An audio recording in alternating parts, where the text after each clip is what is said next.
Hey everyone, and welcome to another episode of Default Global. This is where we connect with global first entrepreneurs and remote work experts from all around the world to share their experiences. And our guest today is Josh Burke, Head of Talent Acquisition at Appcues. Josh, thanks for joining us today. It's my pleasure. Happy to be here. Absolutely. So, Josh, before we start, can you briefly introduce yourself and maybe tell us a few words about Appcues? Sure.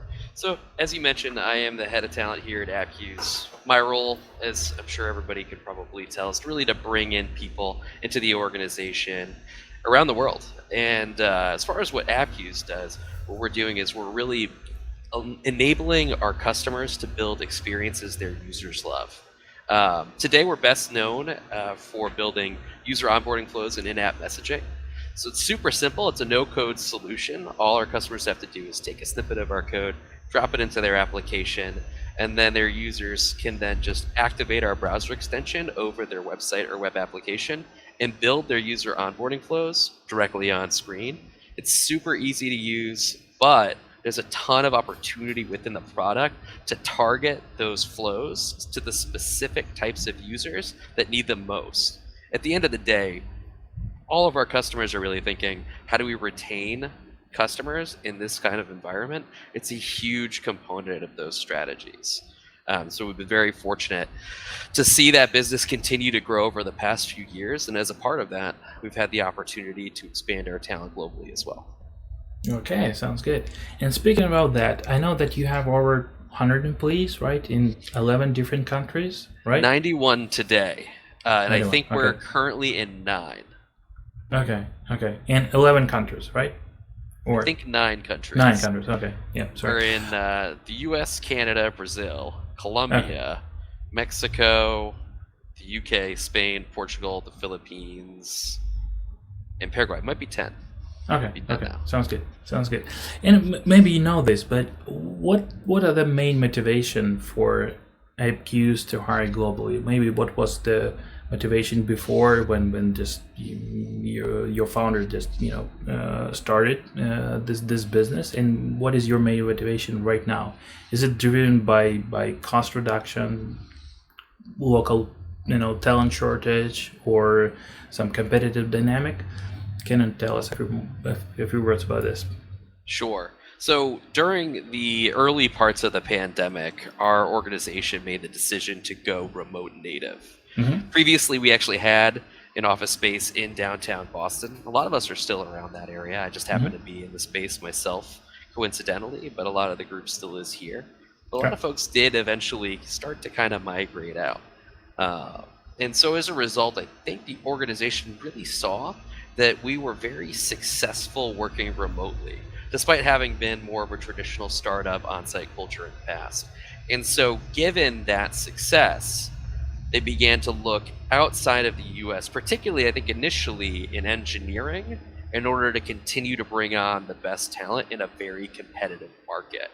Mm-hmm. But since then, what we've realized is that if we continue to widen our search and look elsewhere, we have an opportunity to bring in the best talent regardless of where they are, and then bring them into the organization, bring them into the culture, and continue to see the growth and the new perspectives that those folks are bringing into the team. Okay, and probably we can tell this. What were maybe the biggest challenges that you faced in hiring, building, and managing this distributed team across different time zones, different continents, and how did you overcome them? I really think that at the end of the day, it's all about synchronous collaboration. When you're a remote first company, no one in the organization is getting that opportunity to do the tap on the shoulder, right? Right.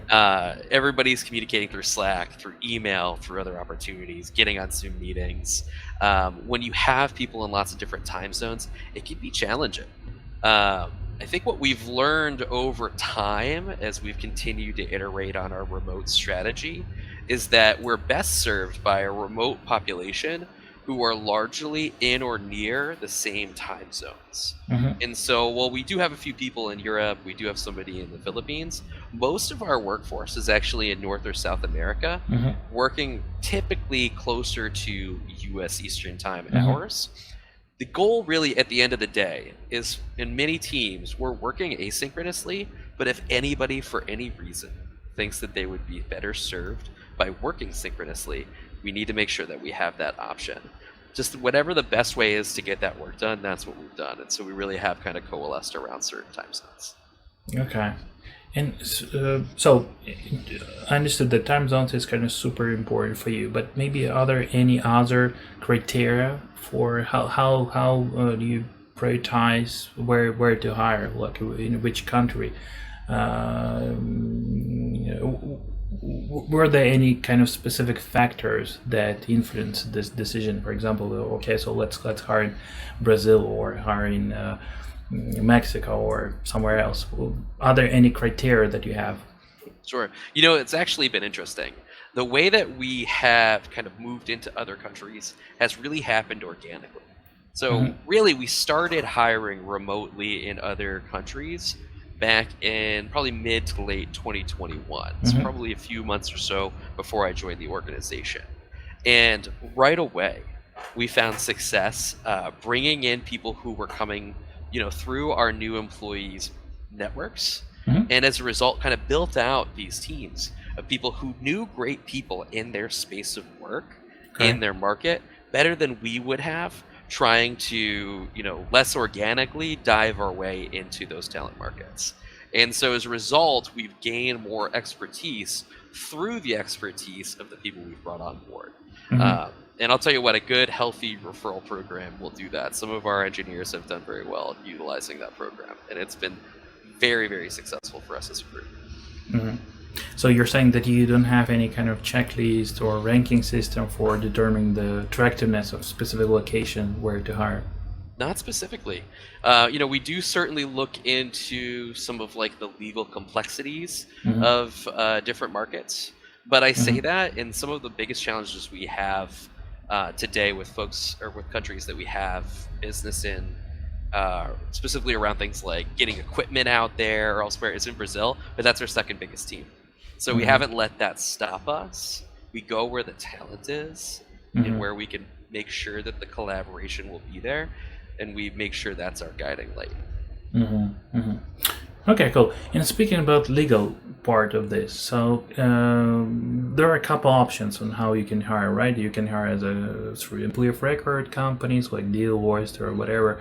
You can hire them, teammates as contractors, or you can establish your own entity. So could you please tell us about your approach? How do you do this in your company? Yeah, so we have a mix. I think long term, though, the best model that we've seen has been the employer of record structure. So we've utilized Deal for that. We've also begun to utilize Rippling EOR. We use Rippling as our broader HR system, and so we'd love to be able to expand on that as that service continues to grow internally. That's definitely the cleanest way for us to do it. From a payment standpoint, from a legal standpoint, from an administrative standpoint. The reality is startups don't have a lot of time and availability to become legal experts on a dozen or 24 different countries, right? So being able to utilize partnerships like we have with Deal or with Rippling, that's been such a huge shot in the arm for us in being able to expand into different countries, because it really is challenging. We're a tiny team. I've got a 3-person people team. It's myself, my manager, our VP of people, and our people business partner. Between the 3 of us, we can't all really be able to devote that much time. We also don't have in-house legal, so it can be costly to try to leverage our external legal partners. So that's really been number one. But we have leveraged some contractors externally as well. We find that in certain markets that's very appealing for the talent base there, and in fact they prefer it. Which has been interesting. That was certainly a learning for me, coming from somebody as more of a U.S.-centric background.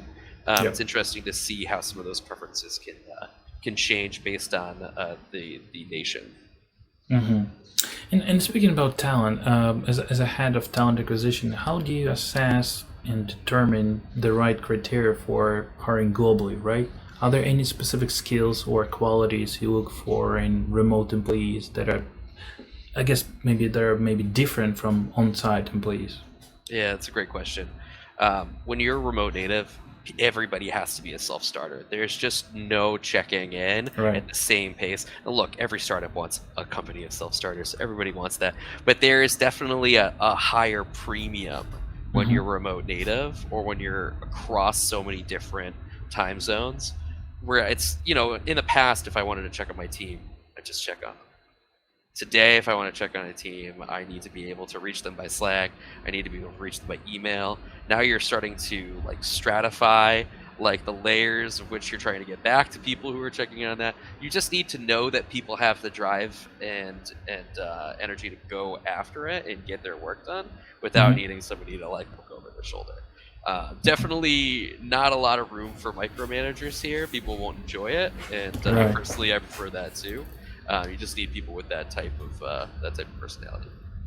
Okay, got it. And maybe you can tell us a few words about this. What strategies does Appcues employ for sourcing local talent in different countries? Right? Do you work with recruiting agencies, local recruiting agencies? Do you maybe you use some local job boards, or you have some other methods how to find the best talent in a specific country? I will say it's actually been really an interesting process for me as I've learned more about recruiting internationally. What I've noticed, and I don't know if you're seeing this as well out there, but it seems like in a lot of ways the talent community has become one large global group. And so a lot of the same strategies we're used to using to building a remote team just in the US are still working for us just as well internationally. Maybe that's a sign of the market, maybe not, but we still have people coming through LinkedIn internationally. Maybe most importantly, though, really is organic referral traffic. We've had teams really spread up in different countries because great people know great people, and when they're having a great experience, they want to bring other people on board. And I will say this, we do pay competitively in other geographic regions as well, and that's definitely been a big piece, and I imagine probably also spurs some of that same referral traffic. But are there any kind of adjustments made to a specific country, specific region, in terms of maybe local requirements or cultural norms or anything like that?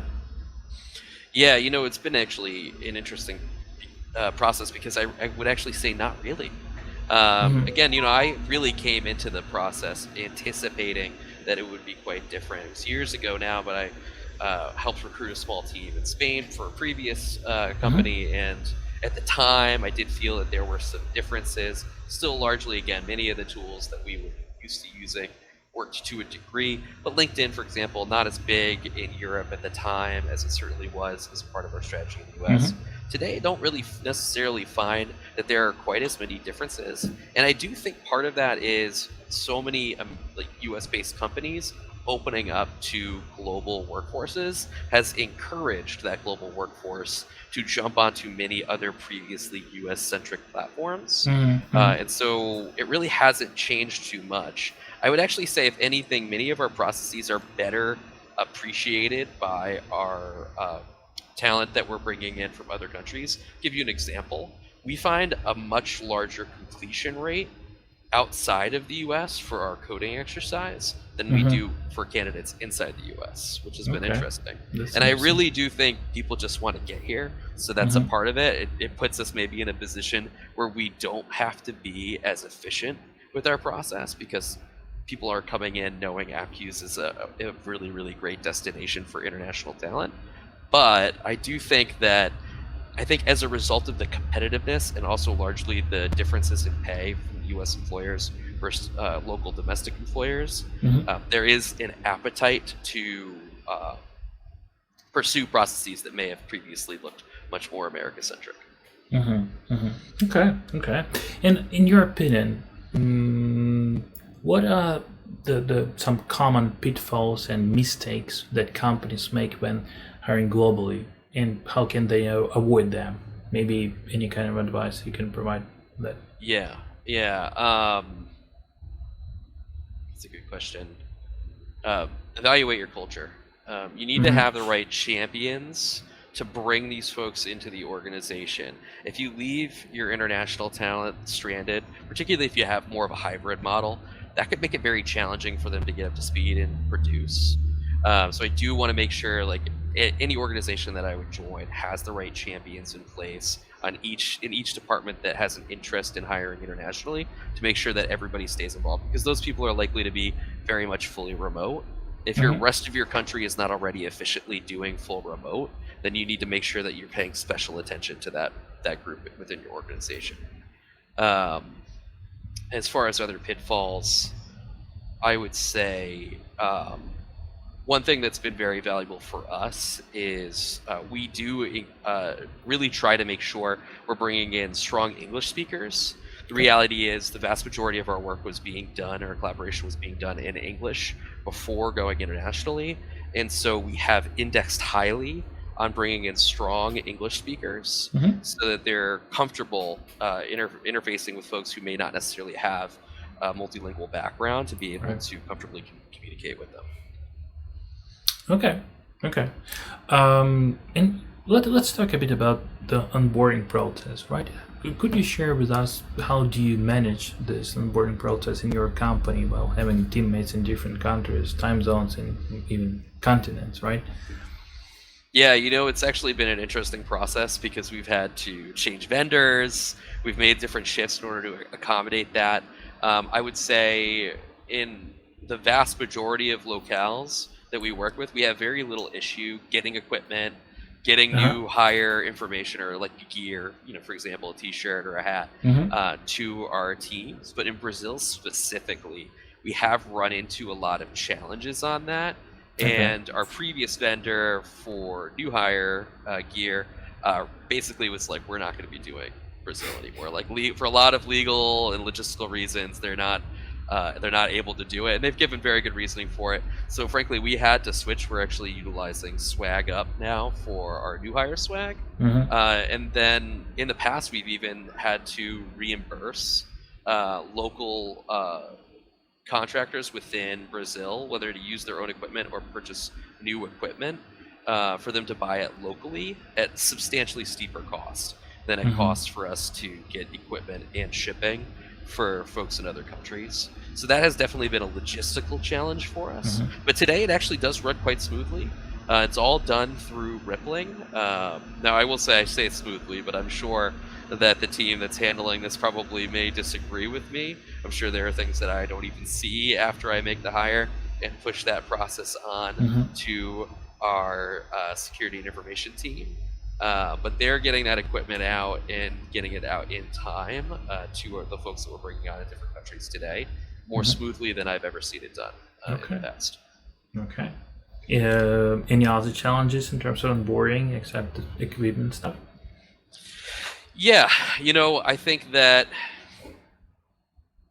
and I will say, I don't know that we change our approach for this, and I would probably be curious to hear if our team members feel this way as well. But I think that maybe giving folks a little extra space and maybe a little bit more time with their manager early on, just to help understand if they're running into any cultural unexpected changes, acclimating to a team that, again, is largely US centric, would be a pretty big value add for those folks. And we've been fortunate. We've got star players from across the world within this organization, and so I think that these folks have a lot of perspectives that they can tap into to help get up to speed. But I imagine giving a little extra care for these folks as they're transitioning into the organization, especially if they're not used to it. Most of our folks are. A lot of our folks within the organization today have worked for other US-based companies as a fully remote employee. Right. And so they have experience on that end, but if somebody doesn't, just making sure that their needs are met and their concerns are heard will go a long way. And speaking about culture, what strategies do you use to build and just maintain remote culture inside of your organization? How do you keep everyone kind of engaged and motivated? It's all about interpersonal relationships at the end of the day. We miss out on that in a way. That's really the main argument for the idea of hybrid or on-site work, is you're not getting that face-to-face interaction. How do you foster that? And so we've worked with a number of different solutions, vendors, ideas, concepts to try to bring people together in the way that they want, right? Because you also can't force collaboration. You can't force or influence people to spend time together if they don't want to. You need to create the opportunity for them to find something they're excited about and allow them the chance to opt in. And as people continue to opt in, then they'll find the reasons for that and why we're doing those things. And so we've done that in a lot of different ways. We use a Slack bot that just pairs people up and then throws them into typically a 2-person, maybe a 3-person coffee chat. We use Donut Bot for that today, although I will say that's starting to get a little bit more expensive than it used to be. But it's a really great opportunity for people to just kind of get thrown into a conversation they may not have otherwise tried to seek out themselves. We also have been using Luna Park to really play like social games. So getting a group of people together, playing a game. It's hosted by like a comedian. It's pretty funny, honestly. Just kind of playing easy, casual games. But what I've noticed is it takes away some of the sort of like awkwardness of like jumping onto a call and gives you something to like start talking about. And then oftentimes when I'm playing these games, I'm staying on afterwards with whomever I'm paired with, or if it's a group, just to chat, because you've already gotten the icebreaker out of the way with these platforms. That it's a lot of fun. But it's not just about like, let's do fun things, right? How do we make sure people feel included? And so we think a lot about diversity and inclusion at Appcues, and that inclusion piece involves some of this stuff, but it also involves making sure people have the opportunity to join these conversations at times that work for them in their schedules. We're in so many different time zones. If you put everything at 4 o'clock on a Thursday, there's going to be a whole group of people that are going to miss out. It's not just an issue with remote work. It's also an issue with folks trying to do similar things to build cohesion in office as well. So making sure people have a variety of times or options that they could choose to take part in collaborative group meetings and things like that, that's important too. And then finally, you also need to make sure that you're fostering these relationships in the actual work environment. Not just the fun stuff, again. How are you bringing people together on team meetings? How are we getting people together to meet interdepartmentally? How are we getting people to meet together who are working on the same projects? And how do you make sure people don't get too siloed? We're just like every other company. We worry about these things too. We're actually actively working on, like over the course of this year, trying to get less siloed. And I think that that's going to have a reverberating impact, in particular for our international employees as well, who may not necessarily have as much internal experience, being generally relatively new. They're going to be able to see a real impact on their personal engagement. Yeah, sounds good. Sounds good. And so probably my last question, what maybe top 3 key pieces of advice would you give to entrepreneurs, founders, executives who are kind of considering hiring remotely but are kind of unsure about how to approach it? Yeah, I would say evaluate your culture.